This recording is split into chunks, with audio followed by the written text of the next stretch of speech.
to remember. The scene starts to crumble to the sound of the drums. Oh boy, there ain't no need to fight a time to ring. It ain't no big thing, just show her a little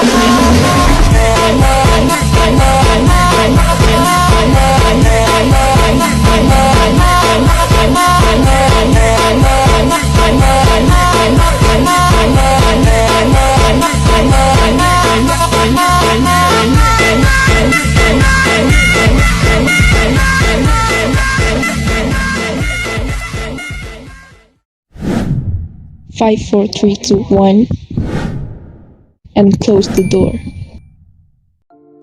Assalamualaikum warahmatullahi wabarakatuh. Om Swastiastu, Salam Nama Budaya. Perkenalkan kami dari kelompok 5, saya Sipani Wulan. Saya Widya Suari. Saya Wahyu Prayuda. Saya Nika Puspita Sari. Saya Tia Listiani. Saya Eka Sintiari.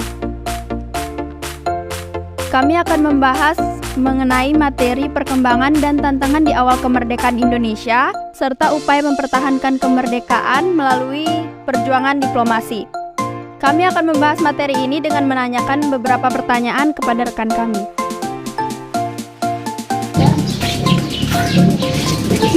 Siapa? Saya Widya Suari. Apa saya boleh bertanya? Apa yang dilakukan Indonesia untuk mempertahankan kemerdekaan dalam menghadapi ancaman dari sekutu? Indonesia melakukan perjuangan untuk mempertahankan kemerdekaannya melalui dua cara, yaitu strategi dalam bentuk bersenjata. Indonesia membentuk sebuah badan militer untuk menjaga kedamaian dan ketentraman di Indonesia. Badan militer tersebut dinamakan Tentara Keamanan Rakyat. Warga Indonesia menolak perintah menyerah tanpa syarat yang dikeluarkan oleh negara sekutu, yaitu Inggris dan Belanda. Penolakan ini menyebabkan pembentrokan antara warga negara Indonesia dan dengan pasukan sekutu. Peristiwa tersebut ini dinamakan dengan Pertempuran Surabaya. Tentara Keamanan Rakyat melakukan perlawanan dengan pasukan sekutu. Hal ini dikarenakan pasukan sekutu memberikan senjata kepada tawanan yang sudah mereka bebaskan. Peristiwa ini dinamakan dengan Pertempuran Ambarawa. Warga Indonesia beserta dengan Tentara Keamanan Rakyat membakar kota sebelum dikuasai seutuhnya oleh pasukan sekutu. Peristiwa ini dinamakan dengan Bandung Lautan Api. Perpindahan ibu kota dari Jakarta ke Yogyakarta, hal ini dikarenakan hal ini dilakukan perintah Indonesia karena Belanda dan sekutu sudah berhasil menguasai wilayah Jakarta. Yang kedua, strategi diplomasi. Selain melakukan perjuangan bersenjata, pemerintah Indonesia juga seringkali melakukan diplomasi dengan pemerintahan Belanda di hadapan negara-negara lain. Adapun bentuk diplomasi tersebut adalah yang pertama, Perjanjian Linggarjati. Perjanjian ini terjadi pada tanggal 10 November 1946. Salah satu kesepakatan perjanjian ini berhasil membagi wilayah Indonesia menjadi hanya terdiri dari Jawa, Sumatera, dan Madura. Yang kedua, Perjanjian Renville. Perjanjian ini terjadi antara tanggal 8 Desember 1947 sampai 17 Januari 1948. Salah satu isi perjanjian ini adalah Belanda mengusulkan Indonesia akan menjadi sebuah negara federal. Yang ketiga yaitu Konferensi Meja Bundar.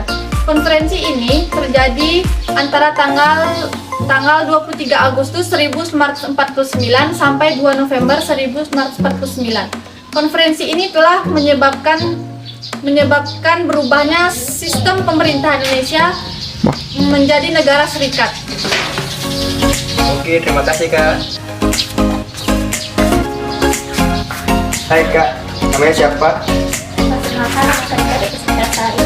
Apa saya boleh bertanya? Pada awal Indonesia merdeka, apa yang menyebabkan kehidupan ekonomi Indonesia memburuk?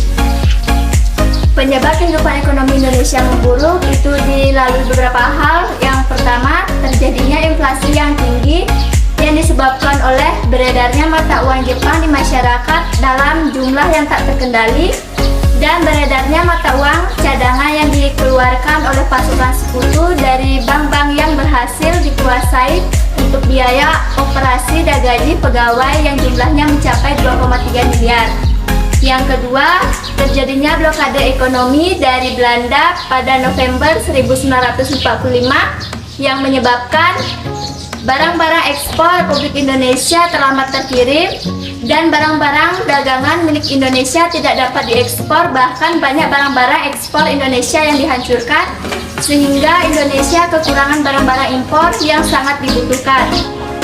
Yang ketiga, kekosongan kas negara. Kekosongan kas negara ini diakibatkan karena pajak dan bea masuk lainnya belum ada, sementara pengeluaran negara semakin bertambah. Oke Kak, terima kasih.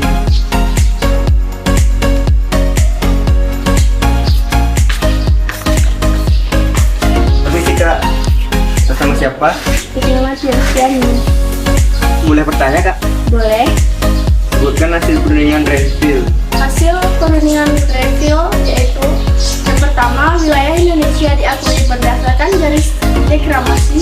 Yang kedua, Belanda tetap berdaulat atas seluruh wilayah Indonesia sampai RIS terbentuk.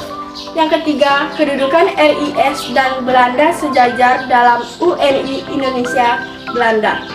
Yang keempat, RI merupakan bagian dari RIS. Yang kelima, yaitu pasukan RI yang berada di daerah kantong harus ditarik ke arah daerah RI. Oke Kak, terima kasih. Ya, sama-sama.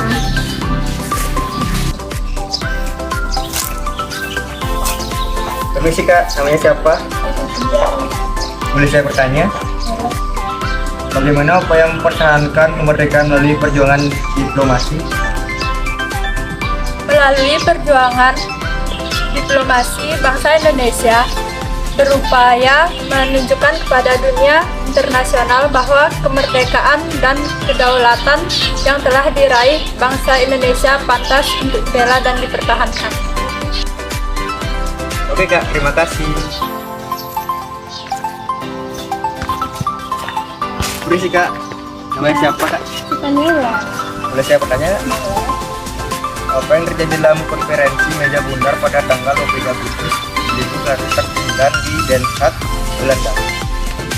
Dalam konferensi itu terjadi perdebatan yang cukup seru sih antara delegasi Indonesia dan Belanda.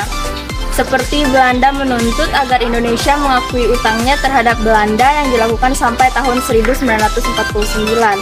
Konferensi ini akhirnya menghasilkan beberapa keputusan yang menguntungkan bagi Indonesia, yaitu Belanda mengakui kemerdekaan Indonesia secara terbuka, Belanda menarik tentaranya di Indonesia secara keseluruhan, berhentinya konflik militer antar Indonesia dan Belanda, serta kapal perang Belanda yang ditarik dari Indonesia.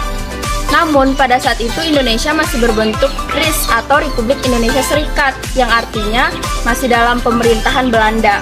Dan seluruh utang Belanda dari tahun 1942 pada saat itu menjadi tanggungan Indonesia.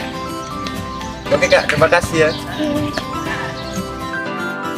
Sekian penyampaian materi dari kami, semoga wawancara tersebut bisa menjelaskan inti dari materi ini. Kalau ada salah kata kami mohon maaf. Kami pamit undur diri karena kalau maju dia nggak peka. Cuas! Wassalamualaikum warahmatullahi wabarakatuh. Om Santi Santi Om Namo Buddhaya. Salam. Goodbye!